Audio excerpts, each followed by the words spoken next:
ഇത് ട്യൂമറുകൾ അപ്രത്യക്ഷമാകുന്ന സമയം. ഇത് കൃപയുടെ സമയം. ഇത് കൃപയുടെ നീർച്ചാലുകളെ ദൈവം വെട്ടുന്ന സമയം. ഇത് പരിശുദ്ധാത്മാവിന്റെ സമയം. ഇത് ശക്തമായ ദൈവത്തിന്റെ ഇടപെടലിന്റെ സമയം. സ്തുതിക്കാൻ തുടങ്ങി, പ്രൈസ് ആൻഡ് വർഷിപ്പ് നടത്താൻ തുടങ്ങി. Hallelujah, hallelujah, hallelujah. എന്റെ അമ്മേ, നിരന്തരമായ പ്രാർത്ഥനയുടെ ശക്തി, അമ്മയുടെ നിരന്തരമായ പ്രാർത്ഥനയുടെ ശക്തി കിഡ്നിയുടെ മേൽ വ്യാപിക്കട്ടെ, അസ്ഥിയുടെ മേൽ വ്യാപിക്കട്ടെ, നാഡീ ഞരമ്പുകളുടെ മേൽ വ്യാപിക്കട്ടെ, കോശങ്ങളുടെ മേൽ വ്യാപിക്കട്ടെ, നടുവിൽ വ്യാപിക്കട്ടെ, വചനത്തിന്റെ ശക്തി വ്യാപിക്കട്ടെ. ഉറക്കമില്ലാത്ത രാത്രികളിലേക്ക്, ഉറക്കമില്ലാത്ത രാത്രികളിലേക്ക് യേശുനാമത്തിൽ, ഉച്ചത്തിൽ പറയാ, യേശുനാമത്തിൽ, യേശുനാമത്തിൽ. Hallelujah, hallelujah, hallelujah, hallelujah. ഇതിന്ന് വചനത്തിന്റെ ശക്തി ഇറങ്ങി വരുന്ന നിമിഷമാവട്ടെ. ഈ കറുത്ത ഉടുപ്പിട്ട ഈ മകളെ വിളിക്കൂ, ഇങ്ങോട്ട് ഓടി വരൂ മകളെ. നിന്നെ അടുക്കൽ വിളിക്കാൻ ഈശോ പറയുന്നു. ഇത് നിനക്ക് ദൈവത്തിന്റെ ഇടപെടലിന്റെ സമയമാണ്. നീ ഇവിടെ നിൽക്കൂ, ഒന്ന് വിശ്വസിക്കൂ. ഇവളെ ഈ വയറിന്റെ ഈ വലത്തെ ഭാഗത്ത് എന്തോ സംഭവിക്കുന്നുണ്ട്.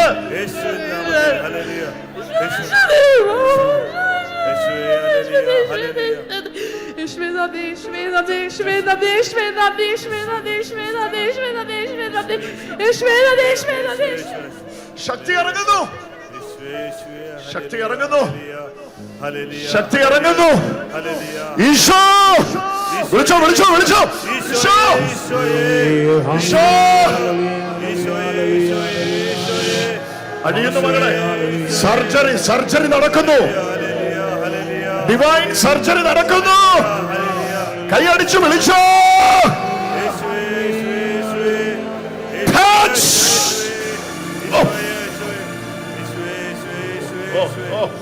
ഡോക്ടറെ ഇവിടെ ഇരുന്ന് കൈവച്ചോ. ഈ സൈഡിൽ അവിടെ കിടന്നു, അവിടെ കിടന്നു, അവിടെ കിടന്നു. ആ വലത്തെ സൈഡിൽ ഡോക്ടർ അവിടെ കൈവച്ച് പ്രാർത്ഥിച്ചു. സൗഖ്യത്തിന്റെ ശക്തി വ്യാപിച്ചുകൊണ്ടിരിക്കുക. അവളെ ദൈവം ഈ സൗഖ്യം അനുഭവിക്കാൻ വേണ്ടി ദൂരത്തൊന്ന് കൊണ്ടുവന്നാന്ന് എന്നോട് പറയുന്നേ. അവൾക്ക് ഈ സൗഖ്യം ലഭിച്ചുകൊണ്ടിരിക്കുക. കൈ അടിച്ച് നമുക്കൊന്ന് വിളിക്കാം.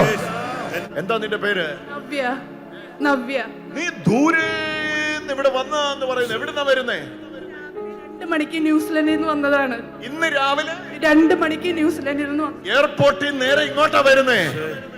ഓ ഹല്ലേലൂയ, ഹല്ലേലൂയ.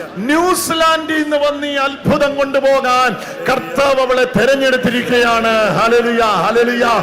നിന്റെ വീടിനകത്ത്, നിന്റെ വീടിനകത്ത് സഹോദരങ്ങളും മാതാപിതാക്കളും തമ്മിൽ ഞാൻ നിന്റെ വീട്ടിനകത്തേക്ക് നോക്കുമ്പോൾ വിവാഹബന്ധം വേർപെട്ട് മുഴുവൻ കലുഷമായി എവിടെയും ഭാവി രക്ഷപ്പെടാത്ത രീതിയിൽ കുടുങ്ങിക്കിടക്കുന്ന നിന്റെ ഭവനാംഗങ്ങളെ ഈശോ എന്നെ കാണിക്കുന്നു മകളെ. എന്നിട്ട് കർത്താവ് എന്നോട് പറയുന്നു, ഞാൻ ഇന്ന് ഇവളുടെ ഭവനത്തിലേക്ക് പ്രവേശിക്കുകയാണ്. സഖാവുസിന്റെ ഞാൻ പറയുന്നത് മനസ്സിലാവുന്നുണ്ടോ?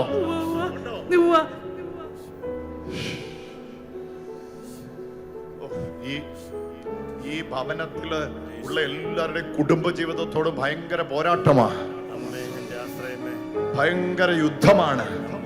പക്ഷെ ഈ യുദ്ധത്തിൽ അമ്മയുടെ പ്രാർത്ഥന, ഇവൾക്ക് പ്രശ്നമാണ്, ഇവളുടെ സഹോദരന് പ്രശ്നമാണ്. നിനക്കൊരു സഹോദരനുണ്ടല്ലേ? ഉണ്ട്. അവന്റെ കുടുംബജീവിതം തകർന്നു കിടക്കുക. അവൻ ഡിവോഴ്സ് ചെയ്തിരിക്കുകയാണ്. ചരിത്രം മാറുന്നു മകളെ, ചരിത്രം മാറുന്നു, ചരിത്രം മാറുന്നു. നിന്റെ ഭവനത്തിലേക്ക് ഈശോ പ്രവേശിക്കുകയാണ്. നന്നായിട്ട് കൈയടിച്ചു വിളിച്ചോ, ഈശോയെ വിളിച്ചോ. ഇവിടെ മുഴുവൻ വചനത്തിന്റെ ശക്തി പ്രവേശിച്ചുകൊണ്ടിരിക്കുകയാണ്.